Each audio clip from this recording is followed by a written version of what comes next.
Benvidos unha semana máis a Salseiros, este programa de Canal Barbanza. Hoxe desprazámonos ata Porto do Son para visitar o Museo Marea, o Museo da Memoria Mariñeira de Porto do Son. Estamos con José Manuel Vázquez Lijó, o amigo que té, pobrense, historiador, que dirixe este museo, tamén profesor asociado da Universidade da Coruña. Moi boas. Boas, Pastor, boa tarde. Que é o Marea? Que se pode encontrar neste museo? Bueno, o Museo Marea é un museo que se inaugurou en decembro de 2012, van a 3 anos xa, pico. É un museo, digamos, de tipo máis ben, digamos, etnográfico antropolóxico, non? Pretende dar unha visión panorámica sobre o que é a cultura mariñeira, en particular en Porto do Son. Unha, porque ten moita importancia como Porto de Mar antigamente, e porque, en verdade, está formado por, no 95%, por pezas doadas por veciños do Son. Funcionamos, como a maioría dos museos da Bisbarra, funcionamos sobre todo con colexios, ao día de hoxe levamos aproximadamente medio cento de colexios, e despois tamén funcionamos bastante ben con grupos. Bueno, a marxe deses dous colectivos son os xubilados, polo tema da gratuidade da entrada, os que máis nos visitan. Levamos ao día de hoxe unhas 7.700 visitas. Que destacarías dos fondos que se poden ver? Vamos a ver, eu cheguei aquí, o museo xa estaba montado, unha empresa montouno, e eu diría que, para min, o máis singular, quizás sea como edificio que é moi diáfano. Ten un pequeno hándicap, que é o espazo, non é moi grande, pero é moi diáfano, e despois que mostra diversidade de aparellos, que dá unha idea para a xente que non está moi, digamos, moi cercana á cultura mariñeira, da diversidade de usos e artes desta terra, deste mar, que eran moitísimos. Ese, en xeral, non destacaría, digamos, unha peza por riba doutras, senón o conxunto en xeral. Hai pezas que a min gustame máis, evidentemente, é unha cousa obxectiva e subxectiva, non? Pero en verdade creo que o conxunto está ben. Xa digo, está prácticamente dedicada á memoria do mar, pero hai un apartado na parte de arriba, digamos, que nos achega un pouco ao mundo máis doméstico, non?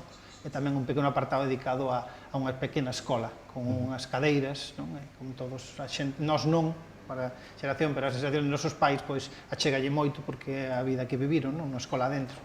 Digamos que o que se atopa un visitante que non sexa do Son... Son moitas novidades. Para unha visitante que non sexa do Son, bueno, tamén depende, e que non sexa galego, ou que sexa galego do interior, tópase moitísimas cousas que non coñece.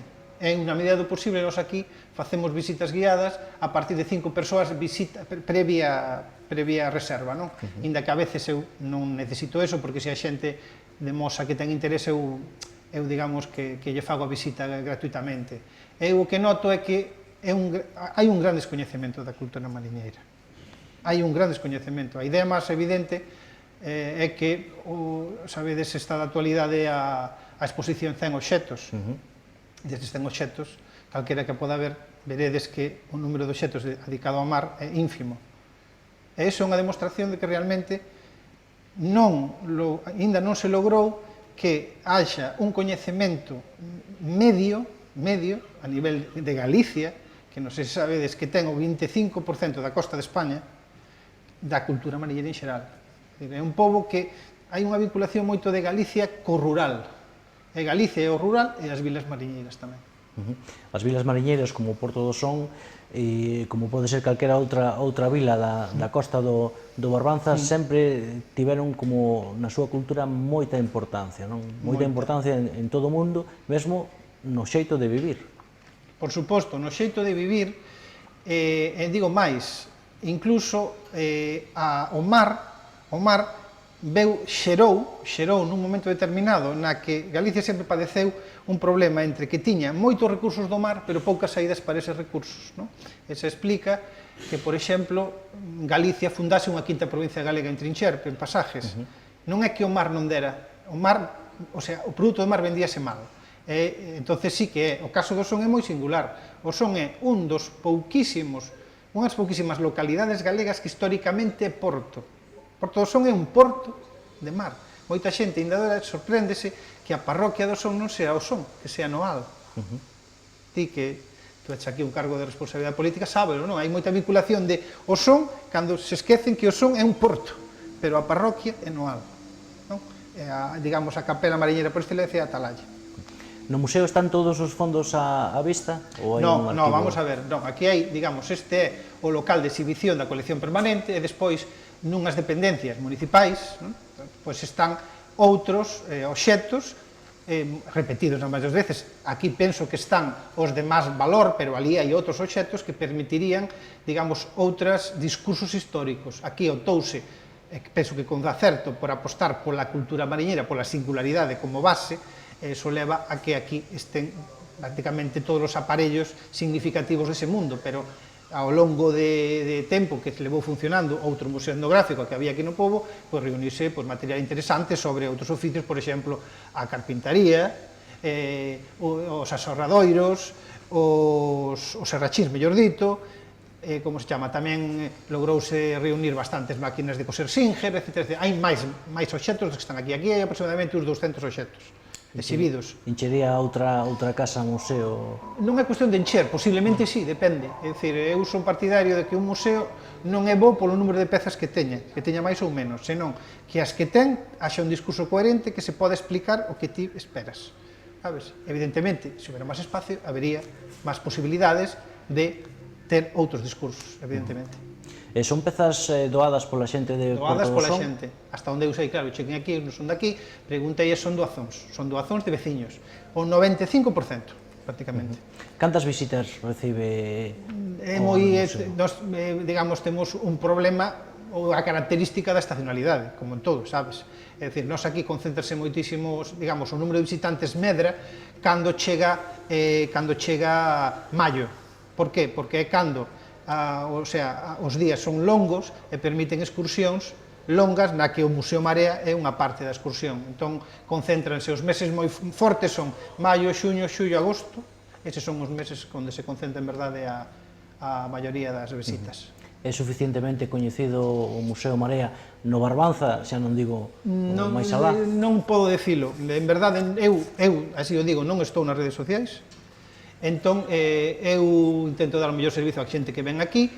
Penso que, se hai interés, poderían virse, porque hai unha páxina na Voz de Galicia, o Diario de Maior Difusión, na que se indica os museos que están abertos. Entendedes? Entón, tampouco, sinceramente, non me preocupa o volumen, é dicir, non son partidarios de entrar nunha carreira de visitantes. Interésame que a xente que veña saia sabendo máis do que como entrou ou que se faga preguntas sobre o que viu. Sabes? Pero, evidentemente, cantos máis visitas, mellor. Neste mesmo museo tamén hai un punto de información de turismo, non? Si, facemos as veces, de Porto do Son. Hasta agora, normalmente, pois desde principios de xullo hasta as festas patronais, que son locais, que son a primeira semana de setembro, pois hai 2 puntos permanentemente atendidos, é dicir, un aquí e outro no Castro de Baroña, ali, a la entrada, e ata día de hoxe, pois atendemos visitas, bueno, agora xa estamos atendendo as os 5 días de semana, pero só en horario de mañá, e o fin de semana, todo o ano nos abrimos venres, sábado e domingo, mañá e tarde, e atendemos tanto visitantes do museo especificamente, como xente que busca información turística sobre o Son e sobre a Bisbarra. Ademais do emblemático Castro de Baroña, cales son os principais atractivos turísticos que presenta o Concello de Porto do Son? Eu, como vexo un pobrense, é dicir, eu vexo que o Son, eu xa o coñecía, pero descubrino máis, ten un litoral extraordinario, que para min é unha xoia, é unha xoia. O Castro de Vente é un icono, eso é indubidable, non? E despois ten, claro, unha serra que ten moito valor do punto de vista arqueolóxico. Desgraciadamente, sabes o difícil que é, digamos, exhibir permanentemente, ou, mellor dito, facilitar o acceso á riqueza arqueolóxica que hai no monte. Falo de conxuntos de arte rupestre e petroglifos. Eu penso que o Son ofrece moita natureza, é dicir, a xente agora mesmo están desde o ano pasado funcionan unhas rutas de senderismo, unhas andainas, xa quixera eu que era a demanda por entrar no museo que a demanda que hai por facer as andainas. Cales foron as iniciativas máis recentes para promocionar ese turismo por parte das Que eu da administración saiba, local? non teño información directa, se me entendes. Eu sei que, por exemplo, a Fitur foise desde que estou aquí, e puxose en valor tanto o das andainas, porque xente enterouse a través da prensa, entendes, de medios de prensa, desto. E despois, o Castro de Baroña, en verdade, creo que non necesita moita promoción. É tan impactante, é tan forte, é un monumento tan impresionante, que en si mesmo vende. Iso é o que eu noto. Ti eres un historiador e no teu traballo como tal, como ese historiador que eres, polas túas publicacións sabemos que estás centrado no antigo réxime, non? Cal era a importancia da Antigo réxime de atrás, claro. Réxime dos Borbóns. Cal era a importancia da pesca na Galicia dese século XVIII? Pois o século XVIII foi moita. Galicia, o século XVII é un século moi descoñecido, en xeral. Agora coñeces un pouco máis, sobre todo para o mundo da pesca. Entón, esa teoría moi extendida da longa crise do século XVII que poñela entre parénteses, interrogantes. O que sí que sabemos que o XVIII é un gran despertar da pesca por un motivo, porque hai máis demanda de peixe e de pan. Entonces, a población da Galicia medra moito, sobre todo polo impulso do millo, dos novos cultivos, e aí entran en escena os que coñecemos os famosos fomentadores cataláns, que quero decir, claro, que inda que a maioría, os máis relevantes eran cataláns, tamén había fomentadores do país. É moi significativo, apenas conserva a documentación do 19 municipal, estou falando, pero algunha cousa que se salvou permite ver que os principais, entre a lista de principais industriais de salga a finais do XVIII había bastantes apelidos que non son cataláns, aparecen apelidos aquí que son Chouza, que son Martínez, que a veces emparentan os cataláns, pero non necesariamente. Pero bueno, me refiero que a partir do XVIII hai máis fontes, podese coñecer mellor a pesca. E o son, quería decir, aproveitando eso, que en breve sairá unha publicación nunha revista en Barcelona, unha revista de cuadernos d'Ársena, a revista do Museo Marítimo de Barcelona, que sairá espero que a final deste ano saia. O texto xa o teño listo, pero bueno, sabes que tardan despois, na que me vou a centrar na singularidade do son como porto no XVIII, porque aquí sábese por algunha persoa, pero nadie estudou en detalle isto, que se intentou montar unha pesquería alternativa ao bacallao en Badeixo. Aquí o son foi un porto moi importante sempre en Badeixo. Badeixo colleito a cordel, a liña, foi moi importante. É moi singular, porque nunha Galicia na que o concepto salario non existía, pagábase ao quiñón á parte, esa xente, esas lanchas que se contrátanse con un salario fixo de entrada. Creo que é singular, espero que a xente lle guste, espero que haxa certa difusión unha revista científica, sabe que sempre é un pequeno hándicap, non? Pero bueno, que saiban que calquer persoa que este interesada, que eu vou a ter exemplares aquí e pillas paso encantado. A túa tese de licenciatura foi presentada na Universidade de Santiago de Compostela lá polo ano 1998 e baseábase... A tesiña, e baseábase sobre la matrícula del mar en el siglo XVIII, sus repercusiones socioeconómicas e demográficas en el Barbanza, non? Que é a matrícula do mar? Bueno, é fácil, os vellos saben o mellor que nós. É dicir, a matrícula de mar é o rexistro obrigatorio de xente. Se ti non te matriculabas, non podías dedicarte a un traballo pesqueiro. Eso persistiu hasta a segunda metade do XIX. E despois, o que é a matrícula, ven sendo eso.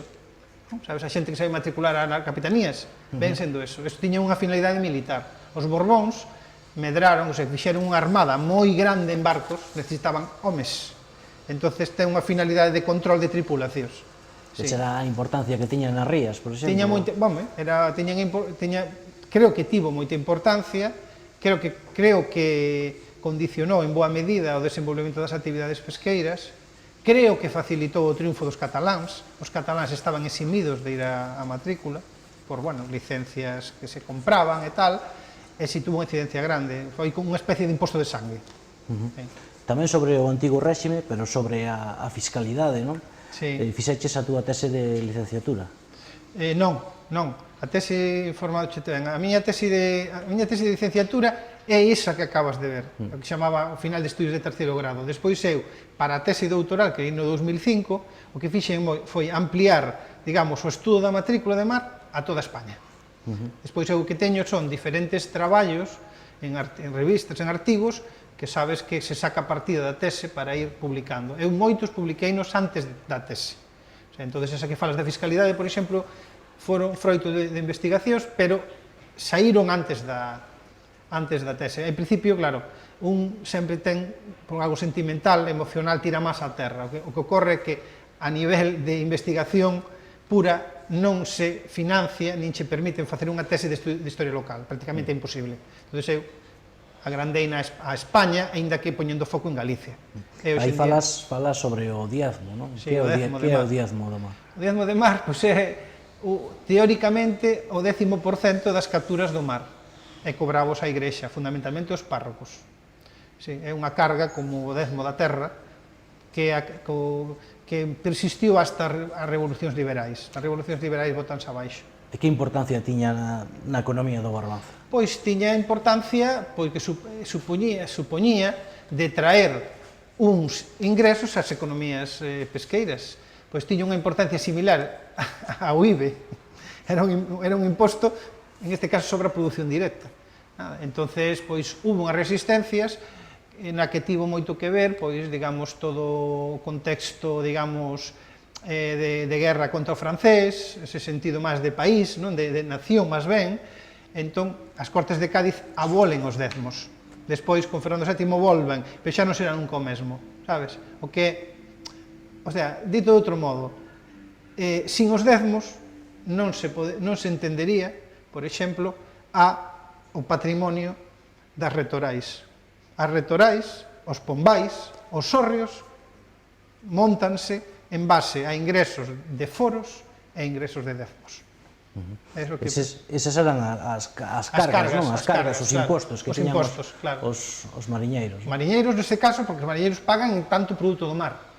Despois, aí houve un tema que está estudado e que dá un punto, digamos, de singularidade, é que houve unha resistencia moi grande a pagar o dezmo da sardiña salgada. Os cataláns foron intelixentes, os fomentadores en xeral, entón que defenderon que, en tanto que era un produto procesado, quen tiña que pagar o dezmo era o que o pescaba. Claro. Entón, aí, ao final, en 1823, se non recordo mal, 23-28, suprímese totalmente o dezmo do mar, pero levábase pagando secularmente desde a Baixa Idade Media, claro. Era difícil, como podes comprender, era difícil controlalo. Iso supoñía unha persoa que, cando descargas de peixe, controlase o volumen de pesca de cada barco, etc. Pero, efectivamente, cobrábase. Ainda hoxe iso non está controlado ao 100%, non? Entón, podesme decir como podía estar controlado no século XVIII, pero sí, funcionaba dese xeito, sí. Outros traballos teus versan sobre as devocións no antigo réxime, non? Cantas confrarías de mareantes había no Barbanza, por exemplo? Como confradía de mareantes non hai propiamente, é que hai unha cuestión, é dicir, hai cofradías de pescadores, non propias, mareantes que son específicas en algún caso. Pero quero dicir que o concepto cofradía-gremio non é, vamos a ver, confúndese, é dicir, gremios de oficios en Galicia non hai. Non hai oficios, digo, nas vilas mariñeiras, é dicir, isto é máis propio de cidades grandes que teñen un gremio potente de prateiros, por exemplo, non? Pero que ocorre? Que no mar, como os gremios teñen funcións asistenciais e devocionais moi importantes, os gremios están moi vinculados a unha cofradía. Por exemplo, un exemplo concreto que nos queda, pois a cofradía da Misericordia en Porto do Son, a Atalaya, era a cofradía por excelencia dos mariñeiros. A cofradía de ánimas no Carmen, no Caramiñal, era a propia deles. Entonces, é dicir, non son simples asociacións profesionais, teñen máis unha función de mutualidade e de devoción pía. Entonces, eso que explica que, en base aos quiñóns, a unha parte do produto que obteñen as lanchas, as dornas, se financien os custos de mantemento desas cofradías, sean a festa, obviamente, a festa do patrón, sexa os enterros dos cofrades, sabes? Sexa que sempre arda a vela, que hai a cera para que arda, basicamente é iso. Sí. Canta xente se dedicaba á pesca nos séculos XVIII, XIX, Vamos a ver, na comarca? Na comarca, pois, a estimación, home, vamos a ver, non che vou a dar cifras porque non as teño agora de miles, non? Pero podo che dicir que moi posiblemente no Barbanza podíase dedicar á pesca como principal ou secundaria actividade, como única ou principal actividade, podíase dedicar perfectamente un 40% do vecindario. Claro, falamos sempre das vilas litorais, porque ben sabes, son 10 parroquias. Pero Porto do Son, que era a gran parroquia, porque Portosín é un exemplo moi bo, que lle explico aquí a xente de certa idade, aos nenos pequenos non é moito, explicarlle eso, pero que Portosín é un exemplo de unha praia que se convirte en un establecemento, digamos, en unha localidade de veciños pola sardiña. Porto do Son, a principios do século XIX, cando unha persona nace en Portosín, din que naceu na praia de Goiáns, porque era unha praia. O Son non, o Son ten unha entidade como núcleo de pesca desde a Baixa Idade Media, eso é indubidable, non o Portosín, pero, bueno, traballaba moita xente. No Son tamén está Queiruga, non? En Queiruga tamén había un porto aí. Sí, pero, bueno, eso, claro, eso é difícil, é que Son, inda que é, digamos, se ti miras no dicionario de autoridades, o que é porto, dices, isto non pode ser un porto, claro, pero unha cousa que decía un académico en Madrid, e outra cousa é a consideración que aquí había un peirao pequeno, moi antigo, existía un peirao, ese peirao, pois foi froito de reformas pequenas, agora conservas un plano bo, que localicei en Madrid, onde se ve perfectamente que en 1773, cando se pide, o Gremio de Mar pide unha reforma, porque un temporal tirou o peirao vello, que biches ti nas imaxes, ese é o mesmo peirao que existía no século XVIII, quer decir que existía no século XVII. Entón, quero dicir que o que me contas de Queiruga, claro, Queiruga estaba formada por un pequeno portiño que tiña unha serie de, como se chama, en Portonadelas, unha serie de dornas, sabe, dornas, pero non se pode considerar un porto, digamos, de descarga de peixe, non? O porto de descarga de peixe hasta principios do XIX que hai no que é o litoral do Son é Porto do Son. Porto do Son, Palmeira era un porto importante daquela, Ribeira, o gran boom de Ribeira ten lugar no primeiro e terceiro século XX, porque apostan en infraestructuras pesqueiras, portuarias, mellor dito, ese é o gran despegue de ti que coñeces fotos da Pobra ten un dinamismo no primeiro e terceiro do século XX moi importante. Pero, claro, despois Ribeira, apostando por as infraestructuras, despega, non? Como gran porto que é hoxe. Así se comeu a maior parte da comarca, non? Evidentemente. Continuamos dentro duns minutiños aquí no Museo Marea con Que Té.